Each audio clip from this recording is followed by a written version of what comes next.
On sent plus que jamais que les autorités sont sous pression. Le SPVM nous invite à assister à une grande opération pour arrêter une proxénète et ses acolytes qui ont fait souffrir 2 mineurs. Fait que je vais vous donner un wheatie à 2. Toutes les semaines, il y a des opérations. Juste la semaine passée, il y avait 3 opérations. Oui.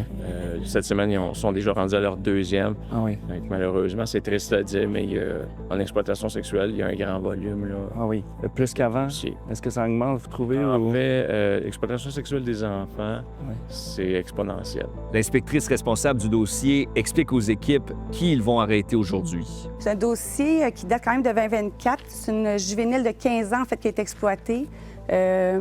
Et en proxénétisme, traite de personnes et agression sexuelle, surtout, en fait, dans ce dossier-là. Il y a beaucoup d'agressions sexuelles qui sont passées sur ma jeune qui était en fugue, en fait, donc qui était dans une situation précaire. Bien, ce soir, on s'en va chez un tel, puis là, elle arrivait là-bas, il agressait sexuellement. La petite fille, tu sais, disait non, mais comme...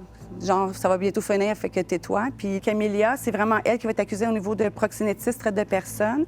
Tous les autres sujets qui vont être arrêtés aujourd'hui, c'est vraiment en matière d'agression sexuelle armée, parce que des fois, il était 2, ou suffocation. Avec votre point de mide, avec votre responsable d'arrestation, vous allez vous rencontrer avant qu'on donne le feu vert. Ça devrait être à 6 heures, la première à l'équipe Alpha. Puis les autres, ça va être stand-by. Une fois qu'elle est arrêtée, on donne le feu vert pour tout le monde.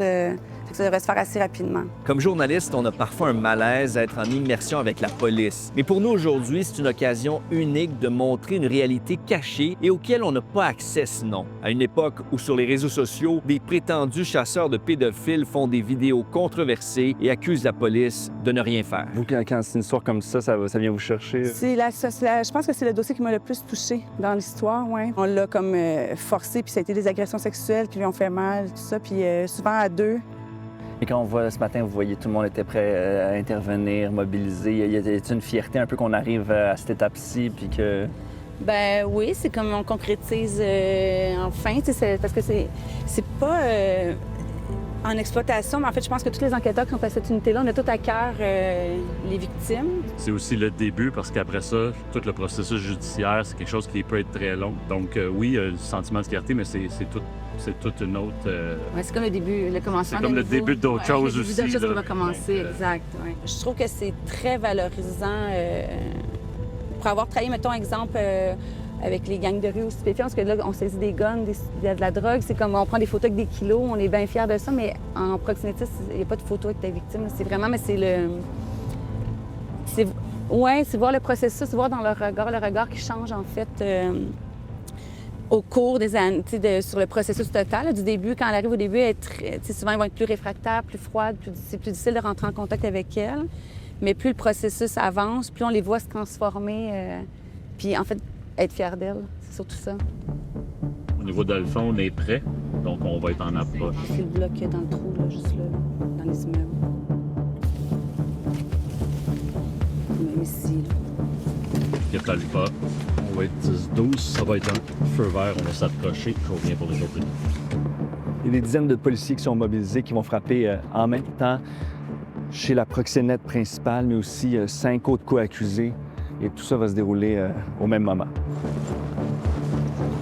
L'opération est lancée. Les policiers sont en apparence calmes, même si dans les prochaines secondes, tout peut arriver.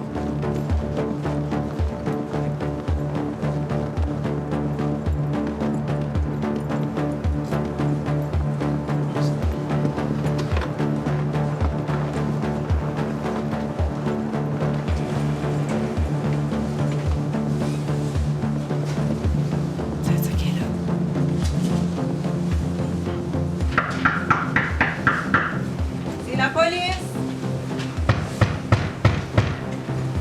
C'est la police! Madame, c'est la police, on se réveille! Hello? Une dizaine de policiers se faufilent dans le petit appartement. On nous invite à les suivre. On découvre que la proxénète vit chez sa mère en compagnie de sa sœur. La jeune femme est mise en état d'arrestation pendant que la famille se fait expliquer ce qui se passe. L'accusé a fait plusieurs victimes, mais ce matin, sa famille en est une collatérale. Français, c'est mieux. Je suis enquêteur pour la police de Montréal.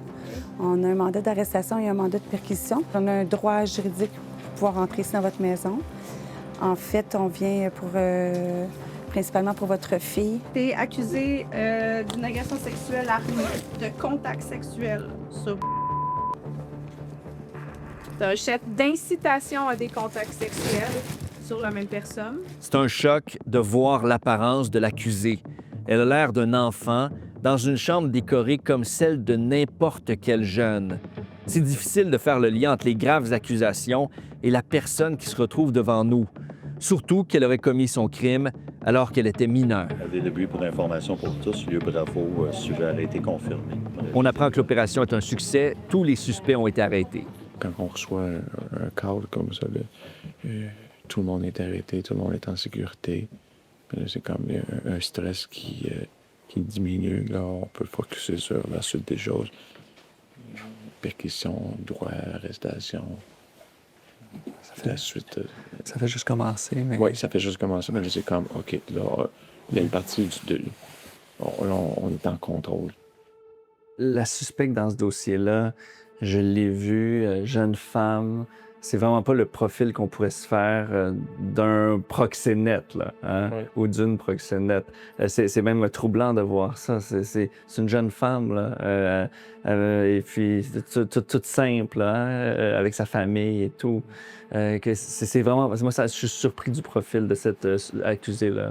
En fait, c'est comme une tendance, pas juste au niveau criminel, c'est une tendance au niveau de la société. Il y a une démocratisation dans plein de choses. Tu sais, on peut prendre, par exemple, les sports. Dans les sports, là, il y a 20 ans, là, il n'y avait pas autant de femmes, jeunes femmes qui jouaient au hockey, par exemple. Ouais. Mais dans l'univers criminel, c'est la même chose. Ouais. La femme prend sa place c'est avec raison, mais malheureusement, on le retrouve dans une sphère criminelle. Puis le dossier présent est un exemple. Oui. Fait qu'il faut pas s'imaginer que parce que c'est une jeune femme, que c'est pas quelqu'un qui a un esprit criminel. Ah oui. L'esprit criminel ne fait pas... Elle n'est pas genrée. Elle n'est pas genrée, exactement.